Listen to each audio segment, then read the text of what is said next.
Hola,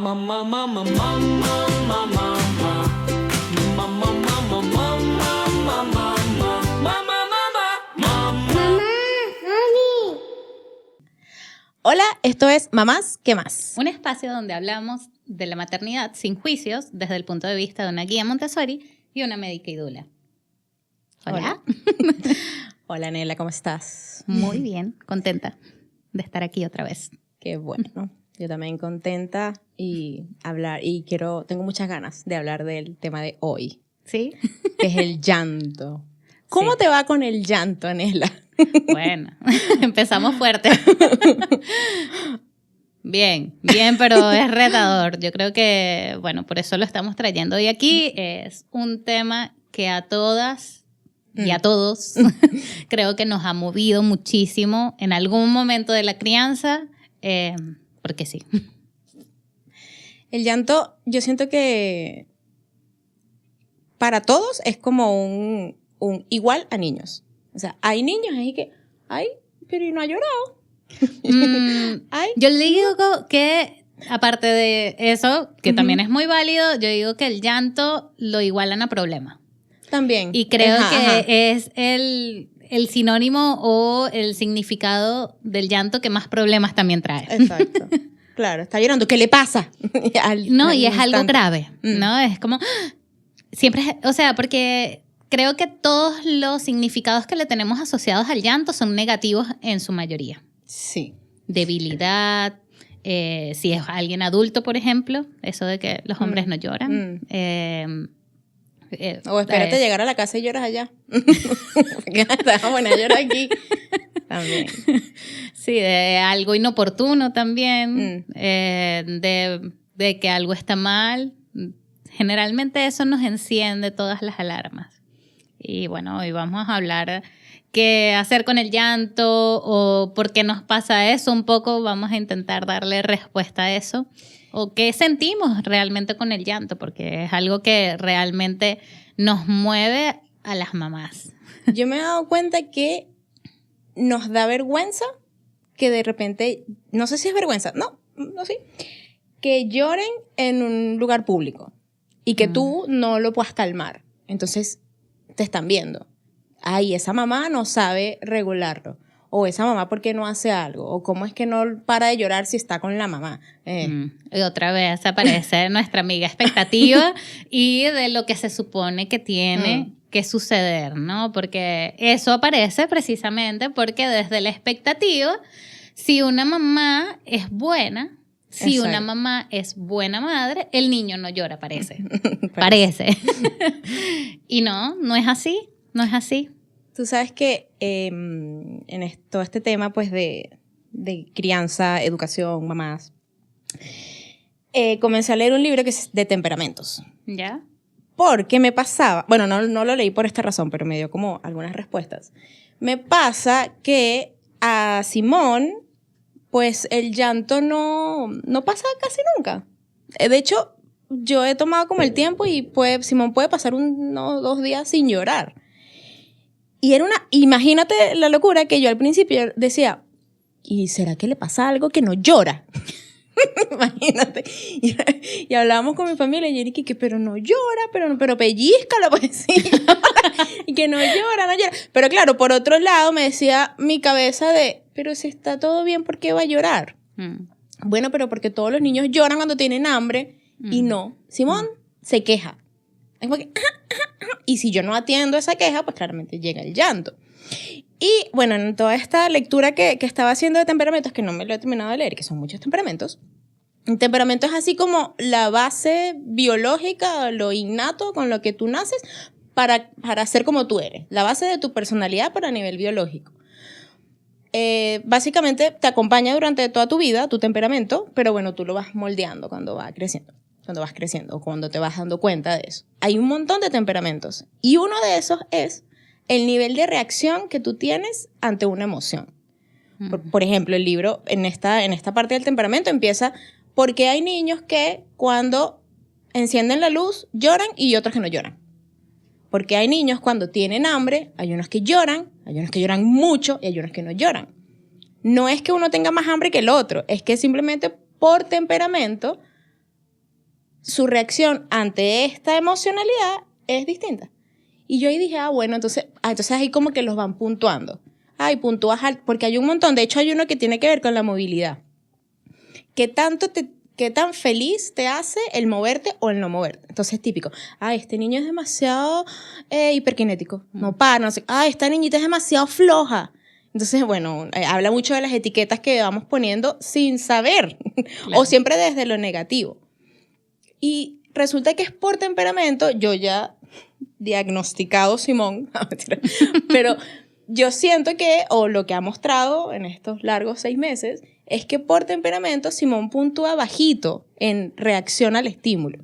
Y esto no es solamente con el llanto, es también con la alegría. O puedes puntuar alto en alegría y puntuar bajo en otra emoción, digamos, no solamente en estas dos. Pero me pareció tan interesante que por temperamento, niño por acá y niño por allá.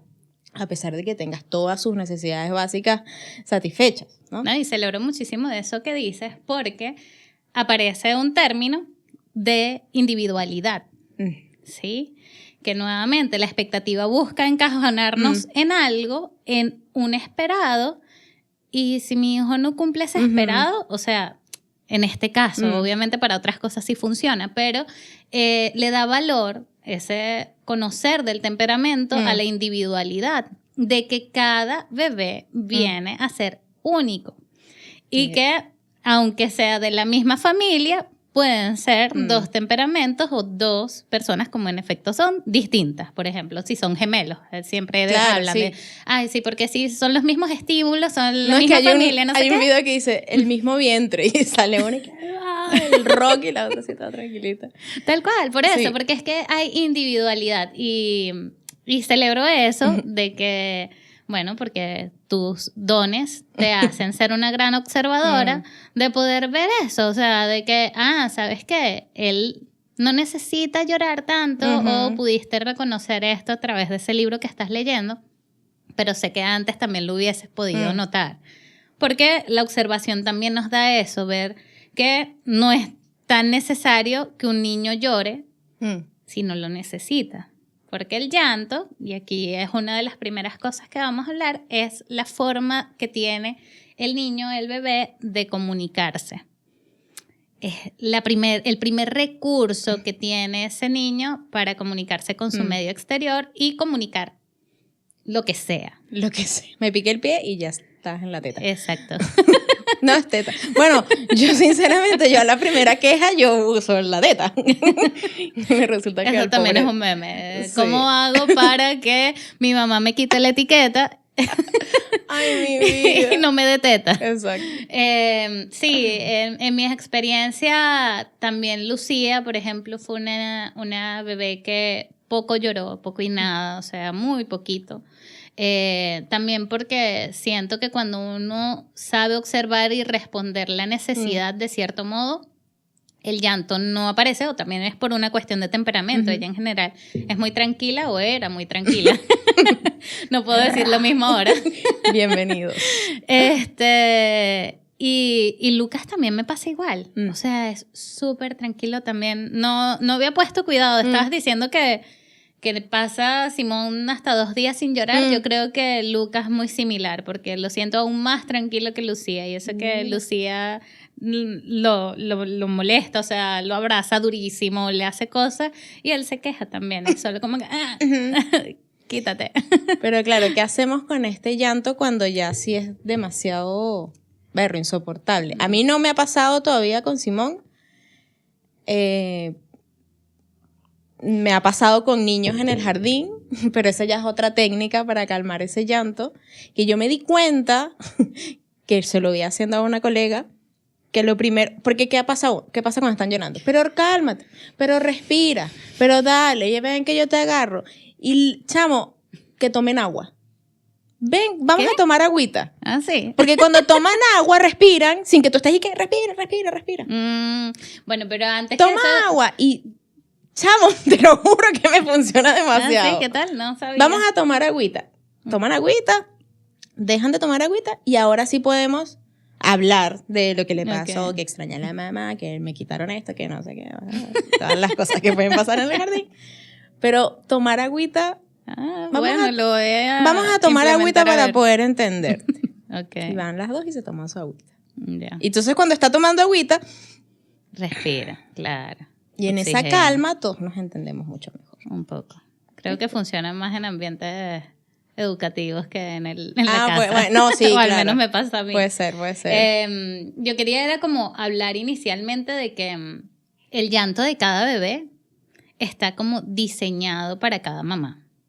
No sé si te pasa, y bueno, eso nos debe pasar por biología, ¿no? Aparte. De que hay muchos niños llorando. ¿No te pasa porque Simón no llora, cierto?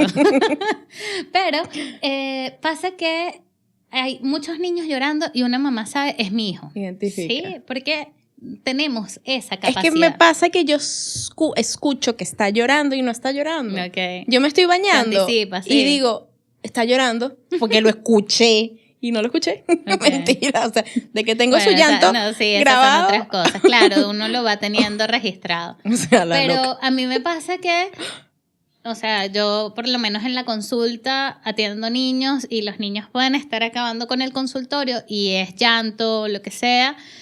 Y a mí ese llanto no me inmuta. O sea, yo sigo haciendo lo que estoy haciendo, estoy en mi trabajo, yo escucho el llanto de alguno de mis hijos y eso es una cosa ya te entiendo. Que enseguida así como que todo el cuerpo se me electrifica y quiero hacer algo o quiero responder a eso. Pero antes de como ir con qué hacemos cada una con el llanto, a mí me gusta entender y es como que lo primero que muestro cuando me toca acompañar a familias que esto les detona, es uno preguntarnos, hacernos la autopregunta de qué nos pasa con el llanto. ¿Qué es lo que pasa internamente conmigo cuando escucho un llanto? Y generalmente el llanto aparece en todos estos significados que le dimos al inicio. De peligro, de que algo está mal. Y es porque, bueno, eso es lo que nosotros asociamos al llanto. Porque en la adultez, obviamente, llanto eso es lo que significa en la mayoría de los casos. Entonces, entender primero que el lenguaje de nuestro bebé es ese, también desmonta un poco ese nivel de tensión. Porque entender que nuestro bebé va a expresar alegría, va a expresar tristeza, va a expresar hambre, sueño, molestia, frío, calor, emoción, con el llanto, claro, a veces cuesta entenderlo. Es como que la alegría también la va a expresar a través del llanto. Sí, bueno, sí, porque los bebés no saben, o sea, la sonrisa que ellos tienen inicialmente que nos parece lindísima. Es una mueca. Una vil mueca. Es que yo me acuerdo cuando Simón empezó a reírse. Y yo decía, tiene la sonrisa social, no sé qué. Y yo, él le sonríe a la pared. O sea, esa sonrisa yo no se la creo. Porque está en el mudador, ve para la pared y se sonríe. Así que eso no es ninguna sonrisa social todavía. Es una mueca. Tal cual, o sea, es eso. Todavía no está socializada ese gesto, digamos. Nosotros creemos que sí, pero no. O nos gusta creerlo porque nos es tierno. Gusta creerlo, yo creo. Es tierno, exacto. Obviamente. Ay, el bebé se sonrió conmigo. O el bebé lloró conmigo. Ay, qué mala energía tienes. Claro. Mira, es verdad. Hay gente que dice, no, lloró porque tiene mala energía esa persona. No, a veces es lo que es. Pero eso es importante. O sea, como punto inicial, también para desmontar un poco esa culpa que tú decías de qué mala mamá que no logra calmar el llanto de su hijo. Entender eso, que el niño va a llorar por sí o por no. Puede llorar por sí o por no. Claro. No todos, pero puede que eso sea así. Y eso ya como que te quita un peso, porque socialmente a quien le gusta un niño llorando en el avión, por ejemplo. Exacto. Pero también eso trae a la mesa otro tema, que es que la sociedad no está hecha para niños. Hecha para niños, tal cual. ¿Qué tal? Qué entonces, es por eso también que el llanto de un niño molesta tanto. Porque a todos se nos olvida que fuimos niños, que lloramos. Y queremos que los niños se comporten en espacios que no están hechos para ellos como adultos. Cuando incluso adultos no saben comportarse en esos mismos espacios. Se lo exigimos a un niño. Entonces, ¿sabes? Sigue siendo otra montaña de expectativas sobre expectativas de cosas que cuando las miras detalladamente no tienen lógica. ¿Qué te parece? Bueno, tú desde tus espacios lo debes vivir mucho más. A mí me pasa muchísimo que yo siento que las mamás o los papás o quien ven, el adulto responsable que venga a dejar a su hijo al jardín, si el bebé está llorando, bueno, el niño ya no son tan bebés, está llorando o está teniendo alguna conducta no aceptada, siento que a los papás les cuesta poner un límite que seguramente se lo ponen en la casa. Pero como ahí te están viendo, lo estoy haciendo, de paso te está viendo la guía, ¿sabes? Yo a veces me hago la loca o trato de soluciona tú, pero siento que las familias están como siempre pensando que del que dirán, sobre todo en crianza, porque bueno, ahorita está muy fácil que tú llegues y pongas un límite con amor, pero un límite y te digan algo. O vengan y te graben y te suban y te viralices y bueno, y la locura. Entonces... Y yo creo que en un espacio Montessori. Yo creo también que ahorita toda la cosa está como confundida. Todo el mundo está confundido. Todo el mundo está muy confundido porque partiendo que la gente cree que yo no pongo límites que nunca. No pones límites nunca, que criar con amor es que no hay límites o no uso una voz fuerte si es necesario usarla. O no sostengo fuerte una mano o lo que sea porque está teniendo una conducta que no es amorosa. Entonces todas esas cosas están en el inconsciente colectivo, ¿sabes? Como todo el mundo está con un juicio fácil también. Es como... Total, no, y en la crianza, sí, en todo. En todo. En general a las mujeres, la maternidad, todo. Por eso queremos que no hayan juicios aquí o en el sentido de desmontarlos también. Eso que tú dices, yo me he confrontado, pero me he dado cuenta como que... llevando a... Sí, como de mamá. Del otro lado. De mamá, o sea, que me ha pasado eso, ¿no? Uno siente cierta ¿Cómo le hago? Vergüenza o... que me van a decir los de afuera, sin embargo, reconozco esa voz y me digo, no, o sea, lo que tú quieres lograr con tu hija y es esto. Un muy buen momento tal vez para hacer lo que próximamente se va a repetir. O sea, si es necesario que en ese minuto yo me baje, me quite la cartera, le agarre las manos y el gentío queriendo entrar al jardín, pero tú estás, tal vez ese es el momento perfecto para que mañana ya eso no vuelva a ocurrir. Sí. Eso es... Y me he dado cuenta, ¿sabes? Que hay una reacción... ¿cómo le diría?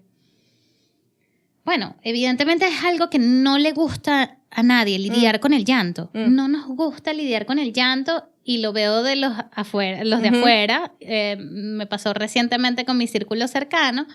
Tuve visita en casa y Lucía arrancó a llorar, pero fue de mucho estímulo. O sea, hubo una reunión donde hubo demasiado estímulo, jugó muchísimo. Y en la noche era un llanto sostenido como 1 hora.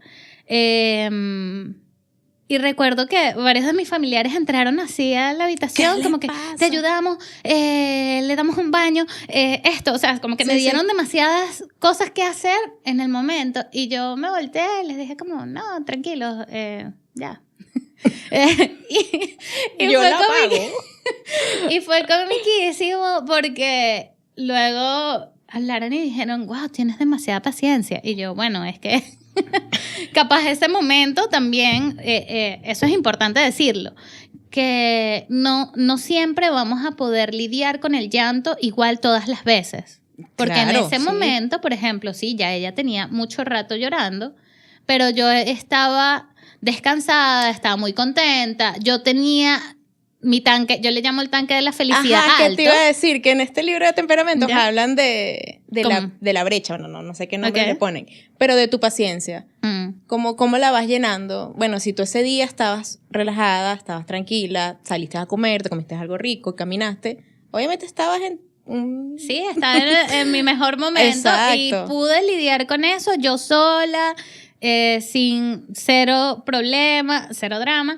Al contrario, que me ha tocado en otros momentos donde que no he dormido nada, donde, no sé, los he tenido los dos encima todo el rato y ya no quiero sentir a más nadie en mi cuerpo, y tengo mi tanque de la felicidad bien bajito, de la paciencia muy bajito, y es como, claro, ahí puedo tener una ayuda. reacción que no es agradable, pero lo que trato es de no llegar allí. Claro, Y eso de creo tener que tu es tanque... sí, no, o es de reconocerlo. Yo creo que la mejor herramienta es tratar de reconocer cuando uno está a punto de llegar al límite. Ujú. Y si tienes la posibilidad, porque sé que hay muchas personas que no tienen la posibilidad de pedir ayuda, de decir, ayúdame o entra tú porque yo ya no puedo. Sí, porque a veces acompañar ese llanto no es que se acabe el llanto, es esperar con el bebé o con el niño a que se termine ese llanto. Porque a mí me pasa muchísimo en el jardín que se caen, por ejemplo, o extrañan a la mamá, extrañan al papá y lloran. Pero tú dices que está llorando muchísimo para lo que realmente dijo. Y es como que ahí están llorando todo lo que no lloró. Porque le dijeron, porque no le dijeron, como que es su momento de soltar.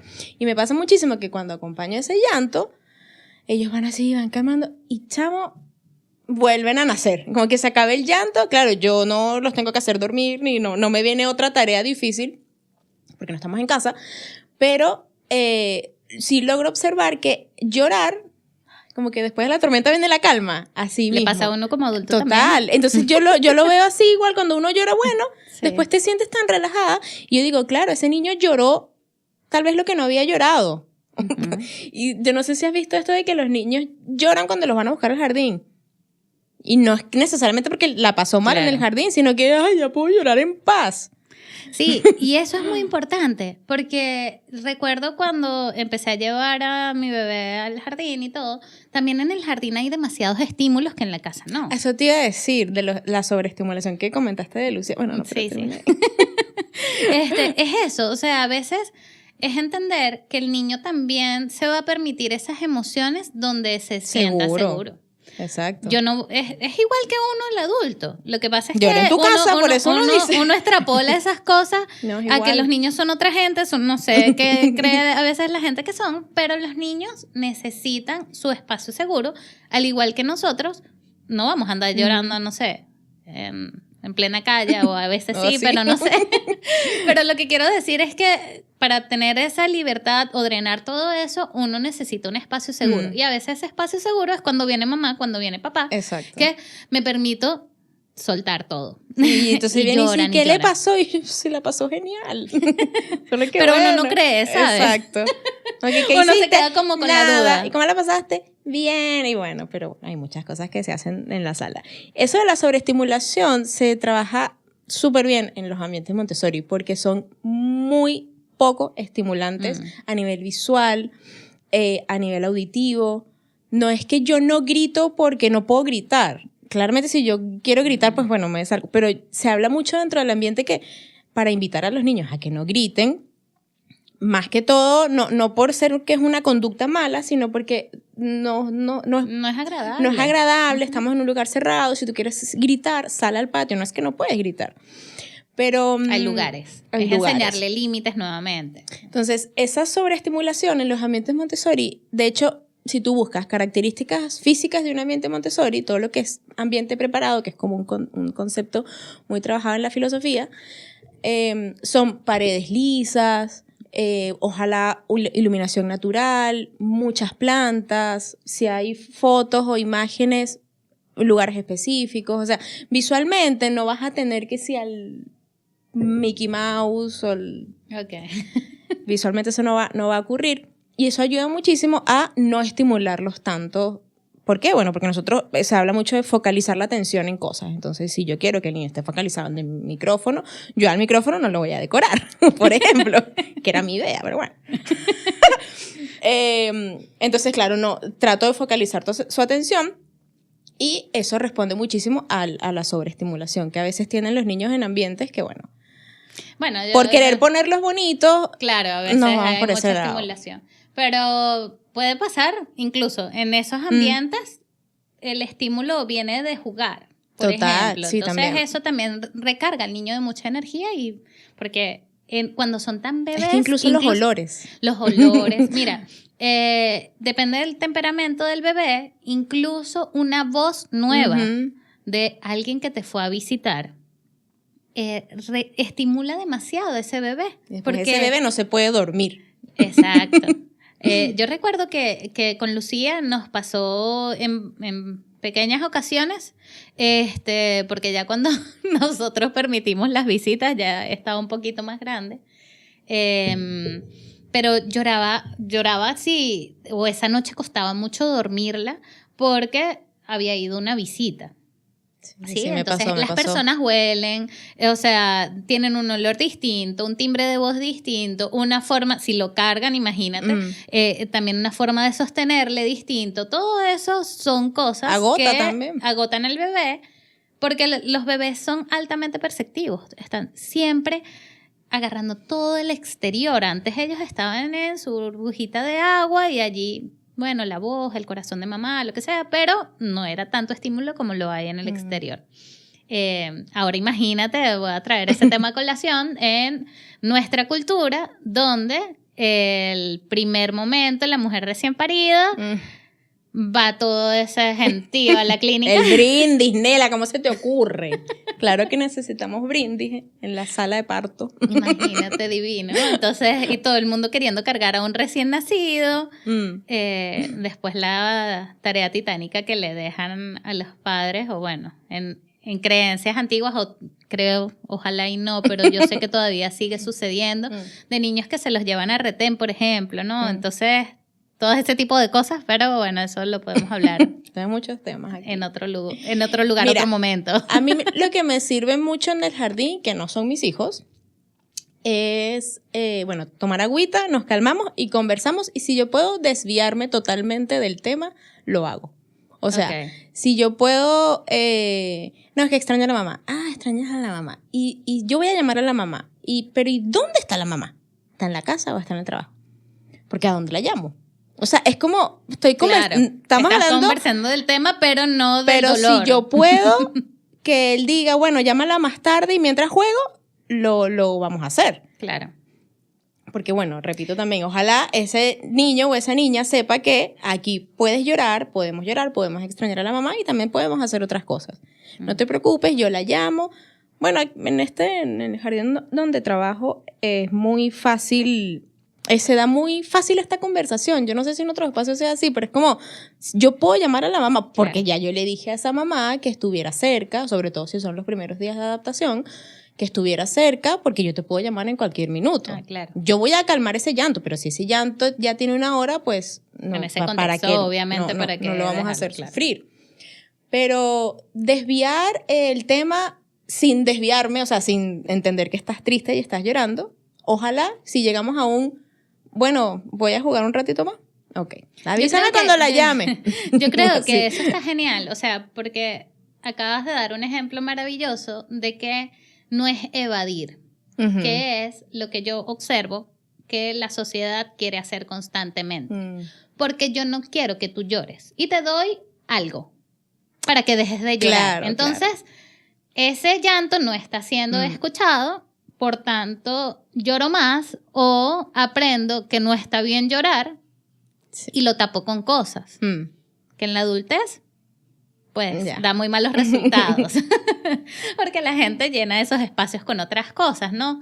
Pero, nada, es valiosísimo eso que tú comentas del espacio Montessori y para ti es fácil porque el ambiente está preparado para. Exacto. Y las personas que están allí están preparadas también para sostener de esa forma, pero no es lo común. No, Mafe. total. No, sí, yo sé que estoy en una burbuja y lo acepto y lo entiendo y con eso vivo. No, y que sigamos en nuestra burbuja de cosas lindas y que lo hemos hablado muchas veces, que nosotras sentimos que estos temas pueden ser redundantes porque nosotras los sabemos o los vamos aprendiendo, los dominamos de cierto modo, pero que afuera todavía hay mucho que trabajar, hay mucho que enseñar o mostrar de cómo se puede hacer distinto desde el amor con límites. Porque como diciendo en pocas palabras lo que tú estabas ejemplificando en la acción es mirar y empatizar. Yo diría que, bueno, al menos esa es mi técnica, ¿no? No sé si es Montessori o no, sí, pero claro. es bajarme al nivel de mi hija, en este caso ya que está un poco más grande, es tratar de ver qué fue lo que detonó el llanto. Si ocurre siempre a la misma hora, ponte exacto, tú. o sea, tratar de ver qué lo detona, es lo primero, trato de observar. Y ahí está la observación, que es la clave para todo. Claro, pero no siempre se logra, ¿no? Pero si pongamos el caso de que sí logré ver que era que ella quería ponerse la camisa sola. Estamos en la etapa de todo sola. Tú sabes que eso de todo solito es porque un niño lo dijo y María Montessori lo escribió en su libro, pero porque ella lo escuchó de un niño, de ayúdame a hacerlo yo solo. Okay. Y es ahí donde entra él. La ayuda del adulto no es necesaria, o sea, a veces no es necesaria, pero cuando el niño no te la pide. Por eso siempre mi acercamiento a los niños siempre es, ¿necesitas ayuda? Porque puede que no. Y está ahí tratando de ponerse la camisa y no puede, y tú estás ahí media hora. Pero porque tú como adulto entendiste que él ya sabe hacer esa acción, y entonces tú no lo vas a ayudar. A menos que, bueno, vayas tarde. O sea, claramente bueno, es que eso es muy distinto el ambiente de la educación, o sea, como educadora a yo estoy como ahí mamá. para esperar. Obviamente, claro, pero yo en la casa tengo que lograr ciertas cosas a ciertos tiempos porque si no nos dormimos a la 1 de la mañana y no es la idea. Entonces, si logras identificar eso que lo detonó, yo lo que hago es tratar de devolver la acción, ¿no? Es como, estás molesta porque querías hacer esto. Si lo logró hacer y si ella lo logra expresar. Por suerte, Lucía tiene un vocabulario amplísimo y me logra decir muchas veces qué fue lo que le detonó el llanto, o a veces no. Entonces, retrocedemos, si es algo que se puede flexibilizar, retrocedemos a que ella lo empiece y lo haga solita y allí se calmó el llanto, mágicamente. Pero si no, allí vuelve otra vez lo del temperamento. Es observar, es acompañar, porque eso también en esta etapa en la que está Lucía, al menos los 2 años y medio, es neurológico también, es madurativo. Están ellos entonces puede eso pasar de un llanto sencillo a un berrinche y tú no saber qué pasó. Entonces es acompañarlo. Es lo que tú decías, es sentarme allí respirar 3 veces. Primero eso. Calmarte. Sí, calmarme yo. Porque como te decía, a mí el llanto de ellos hay una frase me muy mueve linda mucho. Que es como, préstale tu prefrontal. tu corteza. Tu corteza prefrontal. Préstasela para que pueda regular sus emociones. Porque es que no se calla porque no quiere, es que no puede, a veces no puede porque no puede regular sus emociones porque es que todavía está inmaduro esa parte del cerebro.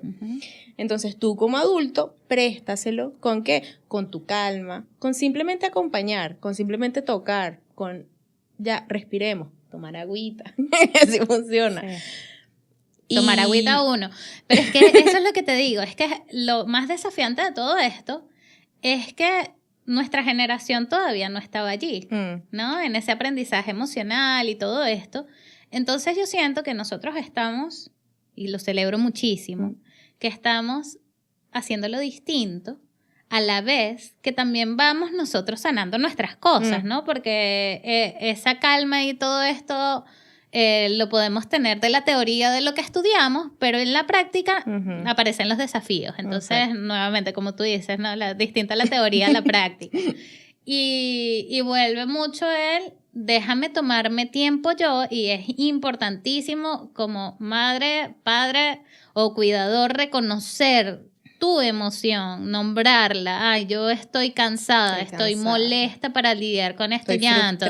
Estoy frustrada, no he comido, lo que sea que te esté detonando ese momento. Me alejo, incluso si el niño está llorando ahí, déjalo un momento, tómate tu espacio, ojalá sea corto. Exacto.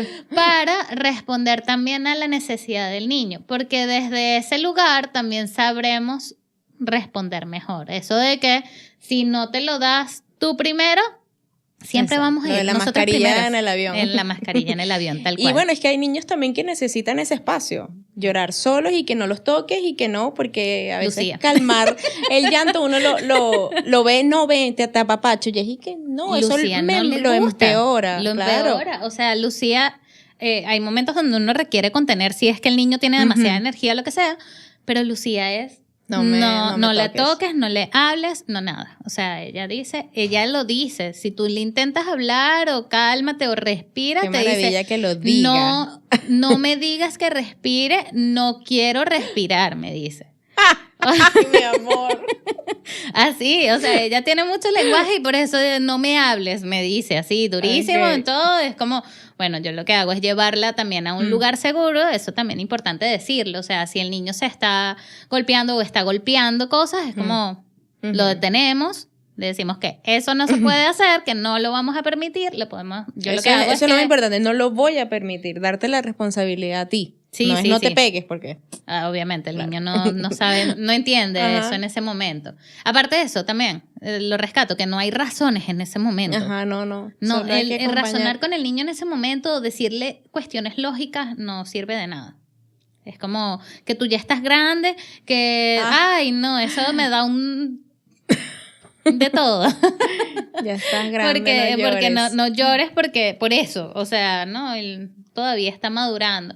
Y bueno, yo lo que hago es eso, volviendo a que lo llevo a un lugar seguro, generalmente es la cama, donde en el colchón no se va a caer, no nada. Y allí me paro al ladito. Se calma. Respiro yo, ella no sé si respira tanto, pero allí. A mí me ha pasado en el jardín donde acompaño llantos, sobre todo en el patio, porque claro, si están todos trabajando, pues yo me voy al patio y le digo, bueno, vamos a calmarnos acá, tómate el tiempo que quieras, y como en el jardín hay mucha naturaleza, muchos árboles, muchos arbustos, es mucho más fácil, la tierrita, como que vuelvo, como que por ese jueguito de la tierrita, de la hormiguita, de la abejita, de la avispita, desviamos un poquito esa penita. Que a veces esa penita, a veces yo le digo a los niños, digo, ¿estás llorando? No sé, se le cayó la bandeja de trabajo. Le digo, yo creo que tú estás llorando por otra cosa. No sé qué. Porque siempre les digo, porque mira, lo que pasó fue así. Se te cayó la bandeja. Y tú estás llorando así. Chavo, yo no sé de dónde yo saqué eso. Pero bueno, es así. Y pasaron los días y me acuerdo perfecto. Y me dijo, Mafer, es así. Yo estoy llorando así. Qué ternura. Y lloró así. Y le dije, claro, porque si es un problemita chiquitito, no tienes que llorar así. Pero bueno, esa es como también la manera en que yo trato de calmar estos llantos, que obviamente no se comparan a un llanto de casa, y que yo hasta ahora no lo he tenido con Simón, pero claramente ahora, si me llega a pasar con Simón, que es tan chiquitito, pues acompañarlo, en contacto, no sé si todavía él me va a demostrar si le gusta el tacto, la voz, canciones. El mecerlos, por ejemplo. El mecerlos, eso de eso de la esquina de la cama que tú me dijiste, porque no tenía la pelota de pilates, sino que pararte en la esquina de la cama. Okay. Son maravillosos, se me funcionó. Sí, a veces es el movimiento, es que uno tiene que ir descubriendo cuál es el recurso que a ti te funciona, porque yo no calmo el llanto igual que Luis, claro. O sea, igual le debe pasar a ti y Luis, o sea, no todos los cuidadores sostienen de la misma forma. Retomando el capítulo pasado del vínculo, igual, cada quien tiene sus recursos de acuerdo a lo que cada uno tiene como fortaleza. Y como estés en ese minuto. Claro. ¿Tú cómo es que le llamas tú? ¿Qué tanque de felicidad? Mi tanque de la felicidad, dependiendo de cómo esté. Porque eso va a cambiar todo, si lo vamos a hacer, no sé, como dice la guía o no. Y es válido, totalmente válido y va a pasar. O sea, ¿cuántas veces no va a llorar un niño de aquí hasta que crezca? Totalmente. O sea, muchas. Entonces, no darse tanto látigo con eso, entender que va a llorar porque sí, porque no. Y descubriendo sobre todo, o sea, hablábamos de cuando son más grandes, pero cuando son más bebés, igual. Ellos van eligiendo cuál es la forma de calmarse, dependiendo también de su cuidador, pero cosas que funcionan, mecerlo, el tenerlo en brazo, el contacto. No es eso, y aparecen esas frases, mitos de, es que se está acostumbrando. Bueno, es que a veces es como, quiere que esté parado caminando. Sí. Y que se llora cuando siento. Cuando me siento, bueno, párate. Le digo que ellos tienen un sensor de altura. Sí, total. Sí, entonces, obviamente es agotador. Es que ahí volvemos al tiempo. Sí. Eso es... Yo, bueno, es lo que más digo cuando estoy hablando de la filosofía Montessori, que suena muy linda, es muy linda, la verdad. Que bueno, es una metodología, pero si ya tú la ves a fondo, tú puedes vivir en Montessori. O sea, tú te plantas en el planeta Tierra como una guía Montessori. Y es porque para todo lo que para mí es sencillo, es porque hay tiempo, bueno, porque a mí me pagan, básicamente, para tener tiempo. Claro. Pero las familias que hablan sobre, no, que quiero llevar Montessori a casa, que cómo lo hago, que qué me compro. Chamo, no te compres nada. Claro. Primero vamos a ver cómo tú ves la infancia. Claro. ¿Qué esperas tú de la metodología Montessori? Que los niños se sienten y hagan Ajá, exacto. Que observas, o sea, ¿en qué está tu hijo? ¿En qué está tu hija? Antes de venir a comprar cualquier material, que eso yo no lo recomiendo. No compre ningún material, porque cada material es un material pedagógico que enseña una guía Montessori. Entonces, que tú tengas material Montessori en tu casa, primero que son carísimos, no vale la pena. Y segundo es que tú no lo sabes manipular, a menos que seas una guía Montessori. Pero yo, que soy una guía Montessori, no voy a tener material Montessori porque, bueno, se va a aburrir el pobre Simón, en la casa lo mismo, en el jardín lo mismo. No vamos a hacerlo. Y llevar Montessori a casa va mucho más de cómo eres tú, el cambio que tienes que tener tú como adulto, que comprar un material. Porque pasa que la mayoría de las personas que se forman en esta metodología, primero no tienes que ser educador. Tú puedes estudiar la metodología sin tener que ser educador. Entonces ya ahí te da ¿pero cómo? Claro. ¿No? Es que es una cosa totalmente distinta. Yo porque, bueno, estudié educación y bueno, ahí escuché Montessori y bueno, y todo. Me enamoré y todo lo demás y lo estudié y me encanta y vibro con esta filosofía. Pero tú lo puedes hacer. De hecho, yo he tenido asesorías con familias donde les digo qué hacen y cuando me responden yo digo, bueno, pero eso está basado en la filosofía, porque estás teniendo el tiempo, porque estás observando, porque estás teniendo paciencia, porque no estás ayudando al niño cuando no te lo pide. Ay, ¿en serio? Y le digo, sí, o sea, estás en el camino. Respeto al niño. Básicamente es eso. Pero volví a lo del tiempo, es nosotros poder, ojalá, que esto me parece un privilegio, vivir en el tiempo que viven los niños. Eso es como la máxima. En la crianza, en la educación, porque sí es verdad que a veces le pedimos mucho a los niños y son tan nobles que igual lo hacen y después eso por otro lado explota. Entonces, y qué bueno, ¿y por qué está llorando? Y bueno, lo tuviste todo el día dando vueltas contigo en el carro, haciendo diligencias, porque claramente las tenías que hacer.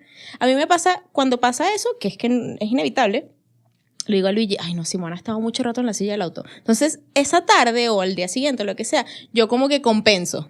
Entonces, 2 horas en el piso con Simón, ¿sabes? No sé, como que me ha servido ese compensar porque... Se te mueve la culpa. No, totalmente. Y es porque, bueno, sabes que yo voy al quiropráctico y llevo a Simón al quiropráctico y él me dijo algo muy, muy lindo, que era que a veces los niños viven tanto nuestros tiempos que a nosotros se nos olvida y hasta eso tiene que ver la columna vertebral, porque nos hace ajustes en la columna vertebral. Era hasta tenerlos sentados en la silla, por eso no recomiendo tenerlo tanto tiempo, pero a veces, ¿qué hago? No voy a trabajar, no voy a hacer la diligencia, no, o sea, ¿qué hago? Entonces, bueno, yo compenso. Al día siguiente, en pañales, todo el día en el piso, dándole su libertad es equilibrar también las cosas. Pero el tiempo es, chamo, la base. No, y si también uno se lo puede dar. O sea, vivir como un niño, observar desde allí. Yo, por ejemplo, algo que hago mucho en consulta también es enseñar a respirar. Porque en esta vida agitada, pues todos respiramos mal. Básicamente. Respiramos mal. O sea, nuestra respiración es muy superficial. Entonces, Claro. la gente se queja de que tiene muchos dolores aquí. Esa es mi consulta principal generalmente en el trabajo. Todo el mundo llega con dolores de espalda. Y yo le digo, ¿y cómo te levantas? No voy ahí, pero le digo, ¿cómo te levantas de la cama? ¿Cómo generalmente se levanta la gente de la cama? Sonó la alarma, Claro. me paré de una vez. ¿Cómo se levanta un bebé? Yo digo, cuando tenemos un bebé en casa, son nuestros mejores maestros para retomar rutinas lentas. Se estira. Sí, se estira. Gordo. Piernas, brazos, antes de abrir los ojos. Ujú, sí. Sí, y nosotros, suena la alarma, revisamos el Instagram, teléfono, claro. el Instagram, todo mal. Entonces, evidentemente, eso nos lleva a rutinas que son poco saludables, después no tenemos paciencia para nada y, bueno, paré Y de tu contar. tanquecito de la felicidad se Para va. abajo. Entonces, bueno, nada, yo diría que retomando lo del llanto, darnos esos tiempos de volver a observar, de darnos tiempo, que como dices tú, es un privilegio para muchos. Pero diría que empezar a escucharnos, que nos detona el llanto de nuestro bebé. Eso es importante. O de ese primito que estamos cuidando, porque también veo que hay a veces del entorno como esa necesidad de que lo callen ya. Sí, o sea, y es como, es que no le das disciplina si es que no se calla. No, es que ¿cómo te explico que todo lo que acabamos de hablar? Entonces, Mejor mírate el episodio. Sí, es muy complejo, criar en un entorno que no está preparado para el llanto de un niño.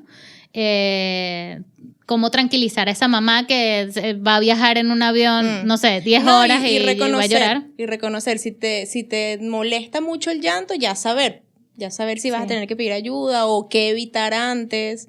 O mira, mejor no vamos a hacer esta parada porque, bueno. Sí, anticiparte también, observarte a ti, observar a tu bebé, anticiparte también a las cosas que tú sabes que le detonan llanto. Eso también es importante porque al final estás respondiendo a las necesidades de tu bebé. Y eso. Bien. Me encantó este episodio. Gracias. Bueno, muchas gracias por escucharnos. No te olvides de suscribirte. Vamos a venir con más temas que tienen que ver con la maternidad, pero vistas desde nuestro punto de vista. Y bueno, no te olvides tampoco de seguirnos en nuestras redes. Yo estoy en Instagram, TikTok, YouTube y Facebook como Materna en Calma. Y a mí me pueden encontrar como Montessori con Maffer. Chao, chao. Gracias. Mama, mama, mama.